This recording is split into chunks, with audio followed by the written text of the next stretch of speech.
Hey everybody, it's me, your number one again, back. It's been a frustrating week, trying week. Not to mention I've got a rib problem. Every time I cough, sneeze, or move, it basically gives me pain in my ass. And one of my friends, James Daly at work, said it best. He said, "You are the most in shape man there is to be as hurt as often as you are," and that's true, real true. We're going to start off tonight's show by talking about the Tigers, the old alma mater, the Big M. They got by Grace, 49-47. It was close, back and forth, and the truth hurts. But Grace was giving it to us, and if they'd have got the ball again, they'd have scored and probably won the game. They just didn't have enough time. But we're 3-0, still ranked in the top 10. Hadn't really found no defense to speak of yet, or receivers. Those receivers are MIA. The defense was too this past week, but we hope to get it going again this week. Keep that train rolling. A&M, same man. They're still just as sorry as the day is long. If it ain't one thing, it's the next. We won, so it's not all bad, but we got kids flipping off fans. We had Mr. Fuller, number 28 for the Aggies, on the fourth play of the game against Arkansas. I personally like to think he just lost focus, lost track of where he was. He's a good kid. But he just about decapitated this Razorback, and he got ejected for targeting. Clearly Sumlin has lost the ability to work and manage his team. I think Sumlin needs to get his ass out of there. We got to get somebody in there. I'm tired of it. Texas is right there with Florida and California for the greatest athletes in the world. And if you can't recruit, that's why there's so much pressure on the Aggies and Longhorns. If you can't recruit and win in Texas, then you don't belong to, you shouldn't be a coach or a player. It's just not logical. Again, I've been getting a lot of kicks at stumbling into politics for just a moment. People worried about North Korea. Listen to me, folks. Before Kim Jong, whatever the hell his name is, could get a bomb to Hawaii, we would make the North Koreans extinct. They need to ask Japan what it feels like to go up against us. End of story. Quit worrying about that. Back to sports and the NFL, which had a very shameful weekend. So many men and women through time have sacrificed their lives and gave their blood, sweat, and tears under that flag that these NFL entitled bitch athletes are now kneeling from. And I would say that to your face. If you take a knee during the national anthem, you are a little entitled, whining, liberal bitch. I'm right here. The Ravens and Jaguars. See, I can't even remember the team name. They did it in London. Well, guess what? That's laughable, because the Jaguars and Ravens suck this year. They're going to spend most of the season on their knees, literally taking it from other teams. They're terrible. Terrell Suggs, you're a joke. You're a joke. The Ravens and Jaguars are a joke. Everybody that kneels during the national anthem is a shameful joke. And November 12th, we're encouraging everybody to boycott the NFL. I myself will do it. It doesn't matter who's on TV. It doesn't matter who the Cowboys are playing. November the 12th, I'm not having the NFL football play in my home. I would encourage you to do the same if you're proud to be an American. The Cowboys mixed it up, had me worried for a minute, but then they got their asses up. They kneeled and locked arms, and then they got up for the national anthem. I could support that. The Texans locked arms for the national anthem. I could support that. But when you get your ass down on your knee, I'd like to take my boot off and shove it straight up your ass. I have best friends of mine that went overseas and never came back. Never. Their families are without them.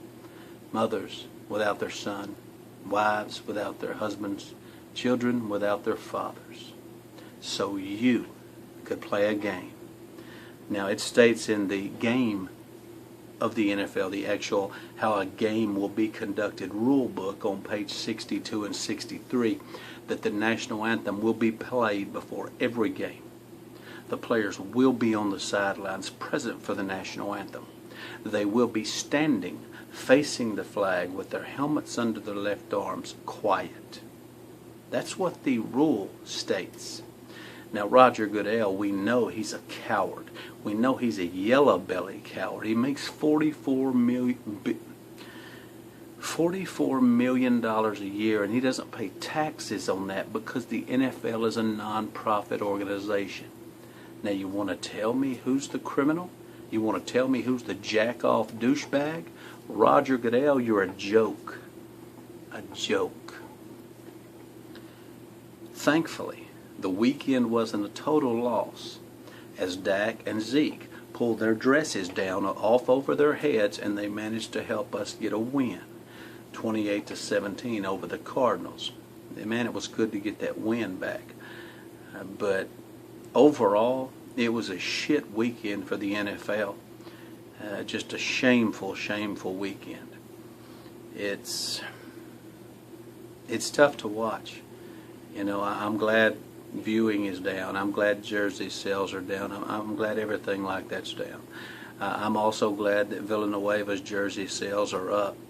As a former, not a formie. What the fuck is a formie? As a former military man myself, I know what he did and why he did it. He come out of that huddle and left his teammates in the locker room so he could stand and put his hand over his heart for the national anthem. He's a good man. He was raised right. He appreciates the sacrifice of the many before him. I didn't intend on this to become a serious show, but it is. It is. I am able to record this and put it out to the 6 people that watch because men before me gave their lives.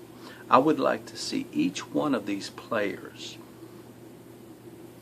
assets frozen, passports revoked, sent to Syria, and if they could survive for a year in Syria with no money, no nothing, then we would consider taking them back. It's a hardline stance, I know, but it's what I do. I've been rolling through my Facebook and Instagram all day long and deleting people that even have a hint that they stand beside that being okay. Nobody's perfect. We all make mistakes. But it's the one idea that flag represents. America's not perfect, but the idea of America is perfect. It's where a person can work hard and pay the dues and become whatever they want to become. These professional athletes have just elected to become douchebag losers. Again, you know, you can protest. Nobody can physically stop you. Technically, the NFL, if it had an owner that had a set of nuts, could fine you or suspend you. It says in the rule book, but Goodell won't because he's secretly trying to become Bruce Jenner. I expect his surgery to be coming sometime real soon because Goodell is a joke. Now, again, terrible weekend in sports, capped off by this shenanigans from the NFL. We're going to try to get it back on track and having a good weekend, but I don't mix words. I don't have to. If you don't like what I say and you want to kneel for the flag, screw you. I'd tell you to your face. I love everybody that supports me. You know if you have me because I have told you, and we're tight. We're like this. But protesters, NFL athletes, Goodell, the owners, Antifa, Black Lives Matter, whoever, even the skinheads, the racists, whoever, ISIS, whoever, if you would do anything to the American flag besides stand there and just look at it and appreciate it for the sacrifices that have been made so it can stay in the air, that's for you, baby. And I'm out.